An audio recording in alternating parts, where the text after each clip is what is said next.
महाराष्ट्र के कृषि मंत्री अब्दुल सत्तार ने रविवार को नांदेड़ में कांग्रेस के दिग्गज नेता अशोक चव्हाण के साथ बंद कमरे में मुलाकात की, जिसके बाद राज्य की सियासत गर्मा गई है। इसके बाद से कई अटकलें लगने लगी। राजनीतिक गलियारों में इसके कई मायने निकाले जा रहे हैं। बताया जा रहा है कि मंत्री अब्दुल सत्तार समीक्षा बैठक में शामिल होने के तुरंत बाद अशोक चव्हाण से मिलने उनके आवास पर गए। उन्होंने लगभग आधे घंटे तक एक कमरे में बात की, जहां किसी भी पार्टी कार्यकर्ता को अनुमति नहीं दी गई थी। बाद में मीडिया से बातचीत करते हुए सत्तार ने कहा कि चव्हाण और उनके दिवंगत पिता पूर्व केंद्रीय मंत्री शंकरराव चव्हाण ने उनकी राजनीतिक यात्रा में उनका मार्गदर्शन किया था। सत्तार ने कहा कि उन लोगों की वजह से वो राजनीति में वर्तमान ऊंचाइयों को प्राप्त कर सके। चव्हाण को मराठवाड़ा और पूरे महाराष्ट्र के बारे में अच्छी जानकारी और समझ है।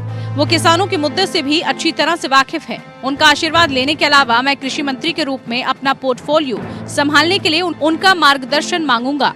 उधर चव्हाण ने भी बैठक को लेकर लगाई जा रही अटकलों पर जवाब देते हुए कहा कि ये सत्तार की केवल शिष्टाचार भेंट थी और दो दलों के नेताओं के बीच बैठक में कुछ भी गलत नहीं है। हाल ही में चव्हाण के अपने पार्टी नेतृत्व से नाराज होने की खबरें भी आई थी, जिसके बाद उन्हें एक कारण बताओ नोटिस जारी किया गया था, क्योंकि वो नवगठित एकनाथ शिंदे सरकार के खिलाफ विश्वास मत के दौरान अनुपस्थित थे। फिलहाल महाराष्ट्र में शिवसेना को मजबूत करने की कवायद में जुटे ठाकरे परिवार को अच्छे संकेत मिल रहे हैं। पूर्व मंत्री आदित्य ठाकरे के कार्यक्रमों में जनता की अच्छी खासी भीड़ जुट रही है, जिससे बीजेपी के खेमे में चिंता की लकीरें बढ़ गई हैं। खास बात है कि बीएमसी चुनाव नजदीक है। संभावनाएं जताई जा रही है कि मानसून के बाद चुनाव आयोजित हो सकते हैं। ऐसे में शिवसेना का उद्धव ठाकरे कैंप, मुख्यमंत्री एकनाथ शिंदे कैंप और बीजेपी अपना वर्चस्व बढ़ाने की कोशिश में है। सूत्रों का कहना है कि आदित्य ठाकरे के राज्य में जारी दौरों के चलते महाराष्ट्र बीजेपी सतर्क हो गई है। हाल ही में उद्धव के बेटे जलगांव जिले के पाचौर में पहुंचे थे, जो शिंदे सरकार में मंत्री गुलाबराव पाटिल का गढ़ है। खबरों की माने तो यहाँ शिवसैनिक महाराष्ट्र के पूर्व मंत्री आदित्य से मिलने के लिए परेशान हो रहे थे।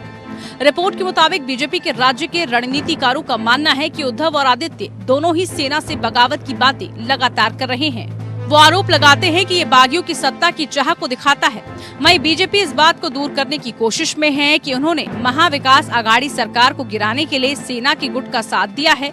बीजेपी के पदाधिकारियों का कहना है कि ठाकरे पिता पुत्र के बयानों का सामना करने के लिए एक अच्छी चुनावी रणनीति की जरूरत है। मतदाता कई बार सहानुभूति में बह जाते हैं। इस बीच उद्धव भी शहर भर में शिव सैनिकों से जुड़ रहे हैं और आदित्य गाँव में जाकर सभाओं को संबोधित कर रहे हैं। Bureau report.